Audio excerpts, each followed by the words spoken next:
Now, slow learning. There will be presentation, and there will also be some questions. And let's start with the definition of faster. What does it mean to learn faster? Any comparative is always interesting because there is something you compare it to.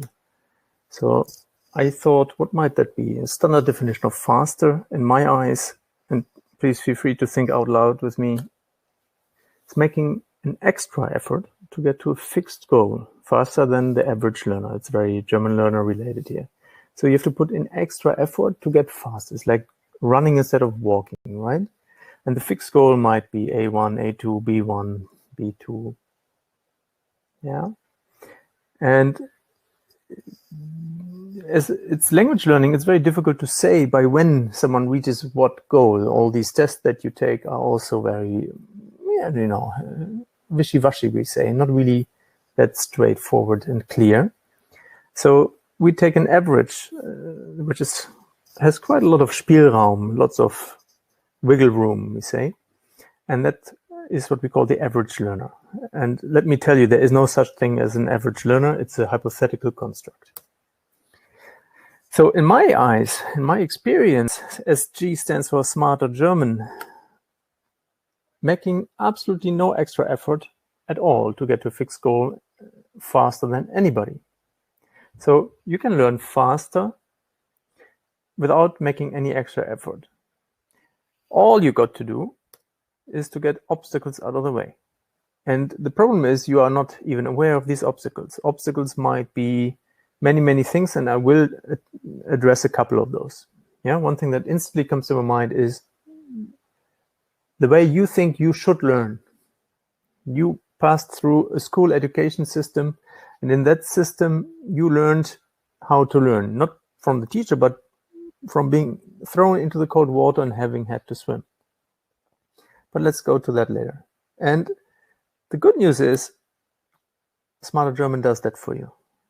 Smarter German is basically an obstacle remover course so that you can learn at the fastest speed possible without having to make an extra effort, without having to run. Yeah?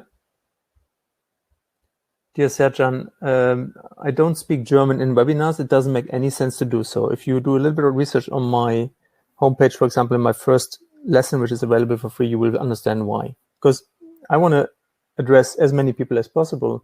If I talked German, I could only address possibly 10% of the people out there. And like this, I can address 100% because everybody speaks and understands English. Yeah, that's the idea. And everything was announced in English, therefore it's unlikely that something like this will be in German. Doing this in German would be a waste of everybody's time.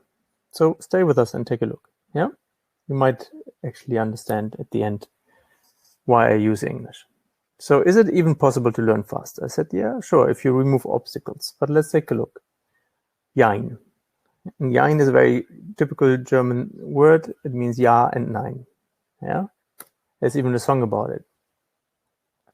You can get faster if you organize your learning better, if you get faster at organizing it, if you organize everything in a neat manner that you just have to sit down at that fixed place maybe that you have and know where everything is and how to start.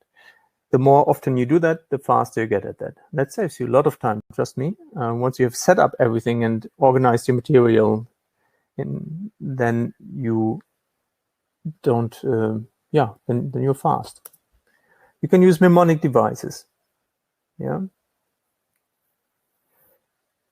Using mnemonic devices are simply memory techniques. If you have seen my first lesson, one mnemonic device in there is the superhero technique, where you associate the superhero, a queen, and a baby with the German nouns, and that will help you to memorize it very quickly. And also, of course, recall it quickly. But those mnemonic devices are very limited to a certain amount of, or a certain type of information. You cannot learn everything with such devices. You could even learn vocabulary with that, but it's not recommended that you do so. Yeah, only very difficult vocabulary. I have to charge my mobile. Everything's well organized today. And another way to learn faster is to know more. Yeah, if you know more, you have more material here onto which you can glue new information. If you can connect new information to the information you already have in your brain, in your memory, wherever that is, then you will, of course, learn faster. Let's say you know 2 languages, the third one will be a lot easier, unless it is a completely new one, but you will be faster at organization already. Yeah. So what you can't do, and that's very crucial, you can't change your biological learning speed. Someone has found that there is a biological learning speed. There is faster learners and slower learners. I'm among the faster learners. That has advantages and disadvantages. And it also depends on what I'm learning. There's other things that I'm really, really slow at. So it's not that you're fast at everything, different ideas about what to do. So you're faster might be completely overthrown by an event that is out of your control. Now, I thought, what could be the reason for people to want to learn faster? And I also thought of my reasons back in the days when I wanted to learn faster and also to teach faster. So why would you, actually, let me ask you, why would you want to learn faster? What could be your reason? I just nailed it down to 4. So one reason is people say, I got no time. That's very superficial. Of course, the question is, why do you not have time? Yeah. And my perception of this is that someone is really bad at planning their lives. Sometimes really people have a last minute idea and want to make it work. And they might manage, but I always suggest them, and I get plenty of such requests, to just take another year. If it's, for example, for enrolling in university next month, which is impossible almost any time. So take more time to plan. Planning is half of your success. That doesn't mean that your plan has to work out 100% as you lay it out, but it at least, it will help you be more flexible in the long run as well. And the other thing is, like someone said, to move to Germany, or someone has to move to Germany, there's a surprise event. It might be that you lose your job and have to find a new one, or that you get a promotion or find a job in a German-speaking country.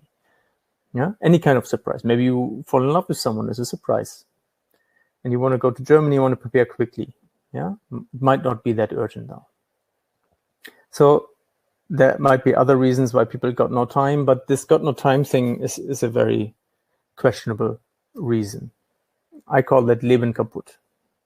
Yeah? And don't take it too seriously. It's just something I thought to give it a title. So I got no money. And that's also a good reason, because very often you have monthly fees or you have an expensive tutor.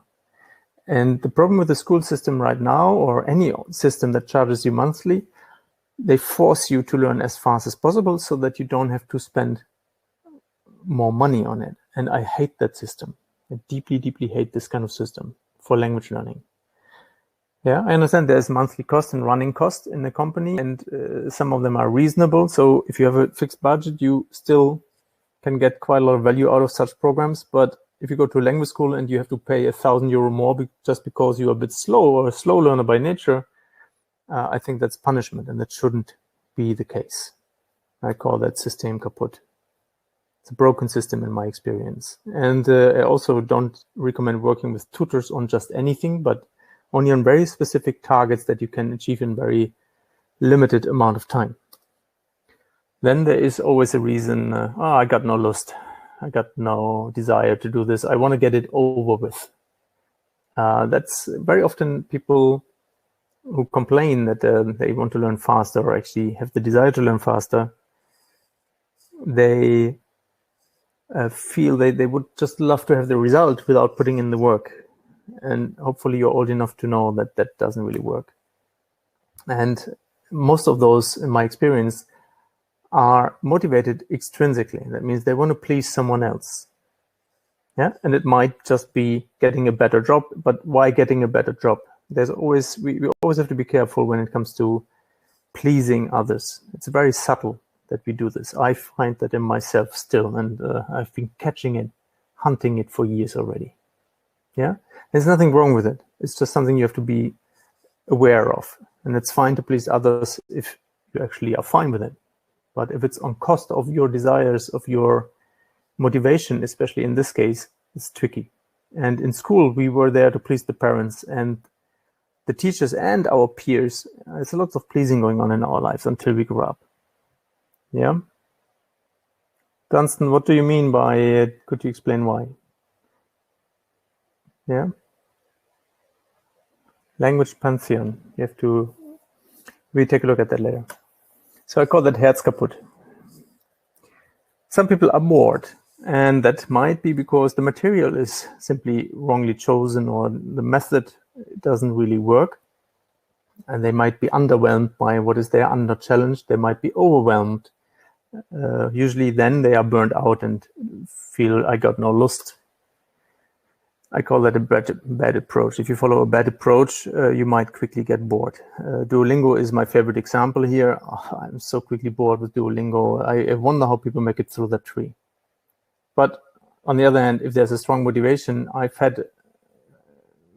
met a person once who said they learned 2,000 words just from a dictionary. That was the only language learning tool they had.